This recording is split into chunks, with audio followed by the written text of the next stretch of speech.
కలుగునుగాక. సమయము 10:26 11 గంటల లోపు అనగా అరగంట లోపు నేను నా వర్తమానాన్ని ముగిస్తాను. Trust me, you will not feel bore even for 1 minute. 1 నిమిషం కూడా మీకు బోరు కొట్టదు.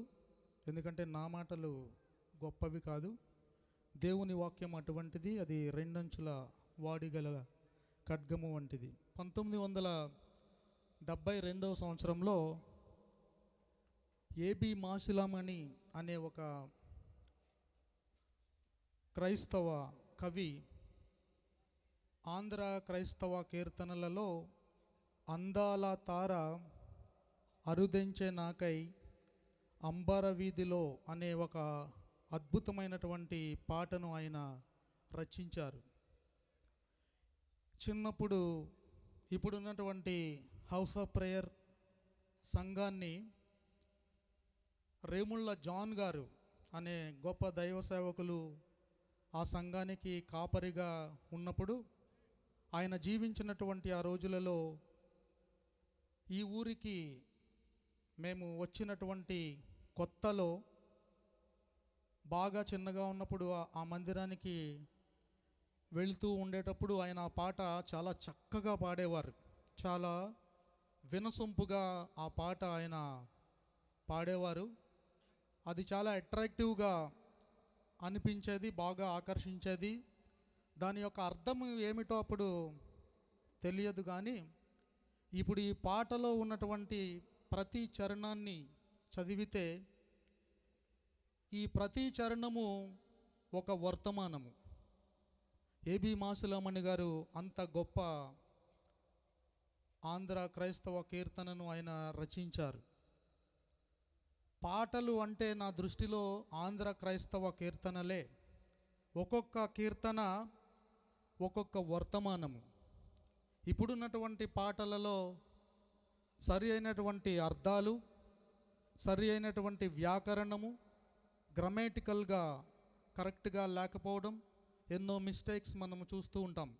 ఈ పాట అందాల తారతో ప్రారంభమవుతుంది.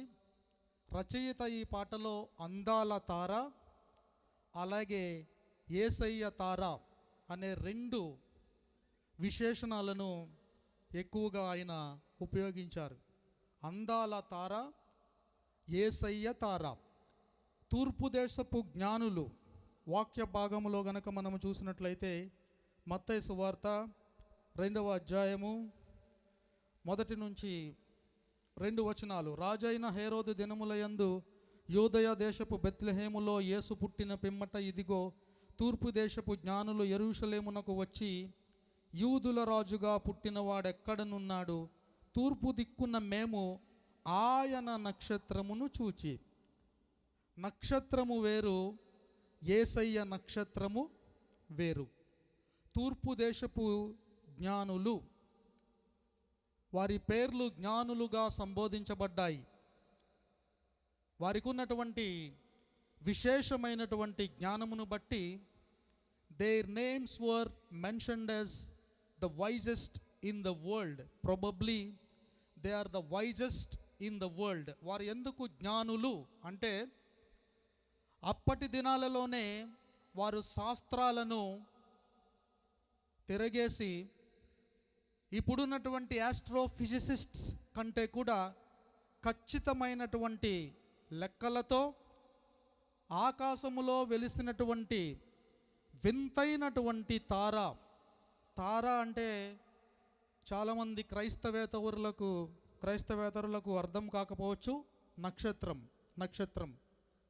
ఈ లోకములో చాలా జ్ఞానులైనటువంటి వారు ఆకాశములో ఒక వింత నక్షత్రాన్ని చూసి, భూమి మీద ఎవరో ఒక గొప్ప వ్యక్తి పుట్టాడు అని తలంచి, ఆ నక్షత్రము ఎటువైపు అయితే ప్రయాణిస్తుందో అటువైపు ప్రయాణిస్తూ వారు ఒక విశిష్టమైనటువంటి ఒక గొప్ప వ్యక్తిని, మన జీవితాలను మార్చివేయగలిగినటువంటి ఒక శక్తిని వారు కనుగొని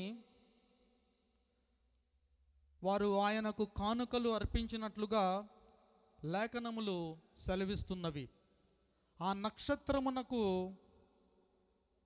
ఉన్నటువంటి పేరు స్టార్ ఆఫ్ బెత్లెహేమ్. బెత్లెహేము నక్షత్రము, బెత్లెహేము తార. బెత్లెహేము నక్షత్రము అంటే తెలియనటువంటి క్రైస్తవ సమాజము లేదు అని చెప్పుకోవడంలో ఎంత మాత్రము అతిశయోక్తి లేదు. ఇప్పుడున్నటువంటి నక్షత్రాలన్నిటిలోకెల్లా మీరు ఎప్పుడైనా ఆకాశం వైపు రాత్రిళ్ళు తేరు చూస్తే వేల లక్షల కోట్ల నక్షత్రాలు మనకు దర్శనమిస్తాయి, మిలమిల మెరుస్తూ. ఇప్పుడున్నటువంటి నక్షత్రాలలోకెల్లా గొప్పది ఏమిటి అంటే యువై స్కూటీ. దాని పేరు యువై స్కూటీ. ఇక్కడున్నటువంటి వారిలో బహుశా ఏ ఒక్కరికి కూడా దాని పేరు తెలియదు అని చెప్పడానికి నేను ఎంత మాత్రము సంకోచించను. నేనేమి అంత గొప్పవాడినని నేను ప్రూవ్ చేసుకోవడానికి ఆ మాట చెప్పడం లేదు. కానీ యువై స్కూటీ అనబడేటువంటి ఈ నక్షత్రము మనకు పగలు నేలుటానికి వెలుతురునిచ్చేటువంటి సూర్యుని కంటే కూడా 1700 రెట్లు పెద్దది. దేవునికి స్తోత్రం చెప్దామా? మనకు వెలుతురునిస్తున్నటువంటి సూర్యుడి కంటే కూడా 1700 రెట్లు పెద్దది ఈ యువై స్కూటీ అనబడేటువంటి నక్షత్రము. కానీ విచిత్రం ఏమిటంటే దానిని గూర్చిన ప్రస్తావన ఎక్కడా లేదు. కానీ బెత్లెహేము నక్షత్రమును గూర్చి తెలియనటువంటి వారు ఒక్కరు కూడా లేరు అని అనుకోవడంలో మనము ఎంత మాత్రము సందేహించనక్కరలేదు. ప్రియమైనటువంటి దేవుని సంగమా, జేమ్స్ ఇర్విన్ అనేటువంటి అమెరికా దేశానికి చెందిన ఒక ఆస్ట్రోనాట్, ఖగోళ శాస్త్రజ్ఞుడు చంద్రుని పైన కాలు మోపిన 8వ వ్యక్తిగా చరిత్రకెక్కాడు. అతని తల్లిదండ్రులు గొప్ప విశ్వాసము కలిగినటువంటి క్రైస్తవ కుటుంబానికి చెందినటువంటి వారు. చిన్ననాటి నుంచే అతనికి ఎన్నో విలువలు, వాక్యము నేర్పించారు. అతడు పెరిగి పెద్దవాడై అపోలో 15 అనబడేటువంటి ఒక మిషన్లో ముఖ్యమైనటువంటి వ్యక్తిగా చంద్రమండలం మీదకి ప్రయాణిస్తున్నటువంటి ఆ స్పేస్ షిప్ని నడపడానికి ప్రముఖమైనటువంటి వ్యక్తిగా ప్రభుత్వం చేత అతడు ఎంపిక చేయబడ్డాడు. దానికంటే ముందు ఒక ప్రమాదములో తీవ్రంగా గాయపడి ఒకానొక సందర్భములో అతని కాలు తీసేయవలసిన పరిస్థితి.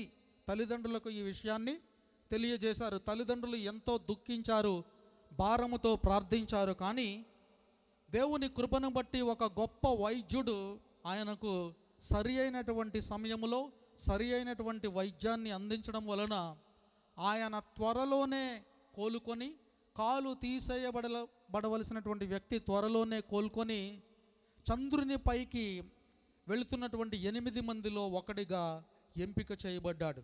అది దేవుని యొక్క అద్భుతమైనటువంటి ఒక కార్యము. దేవుడు చేసేటువంటి అద్భుతాలు ఇలాగే ఉంటాయి. వైద్యులకు అసాధ్యమైనవి, లోకమునకు అసాధ్యమైనవి, శాస్త్రమునకు విరుద్ధమైనవి దేవునికి చాలా సులభమైనవి, దేవునికి సాధ్యమైనవి. ఆయన చంద్రుడి పైన అడుగుపెట్టిన వెంటనే దేవుని శక్తి అతనిని కమ్ముకొన్నట్లుగా, అతడు ఫీల్ అయినట్లుగా ఆయన రచించినటువంటి పుస్తకములో ఆయన రాశాడు. ప్రియమైనటువంటి దేవుని సంగమా, అతగాడు ఒక స్టేట్మెంట్ వేశాడు. మానవుడు చంద్రుని పైన కాలు మోపడము పెద్ద వింత కాదు, దేవుడు భూమిపైన కాలు పెట్టడమే గొప్ప వింత. దేవునికి స్తోత్రం చెబుదామా? ఎంత అద్భుతమైనటువంటి మాట తెలియజేశాడు. అతడు చెప్పిన సాక్ష్యం ఏమిటంటే, నేను చంద్రుడి పైన అడుగు పెట్టాను, కానీ నేను ఊహించినంత గొప్పగా చంద్రుడైతే ఇక్కడ లేడు. చంద్రుడు స్వయముగా ప్రకాశించలేడు. సూర్యుని యొక్క కాంతి చంద్రుని పైన పడి చంద్రుడు ప్రకాశిస్తాడు. రాత్రిళ్ళు మనము చూసి అబ్బురపడతాము, ఎంత చక్కగా పున్నమి చంద్రుడు ప్రకాశిస్తున్నాడు అని. చంద్రుడు స్వయం ప్రకాశితము కాదు, చంద్రుడికి ఒకరి అవసరము ఉన్నది. సూర్యుడి యొక్క అవసరము. సూర్యుని సహాయముతో చంద్రుడు ప్రకాశిస్తున్నాడు. ప్రియమైనటువంటి క్రైస్తవ సమాజమా, ప్రియమైనటువంటి దైవ జనాంగమా, మీరు నేను ప్రకాశించాలి అంటే మనకు నీతి సూర్యుని అవసరం ఉన్నది. మీరు నేను స్వయం ప్రకాశితములు కాము, మనము నిర్జీవమైనటువంటి వారము. నీతి సూర్యుడు మన పైన తన వెలుగును ప్రకాశింపజేసి మనలను ఆయన ప్రకాశించున్నట్లుగా ఆయన మనలను చేస్తున్నాడు. We cannot shine on our own. We need someone else's light.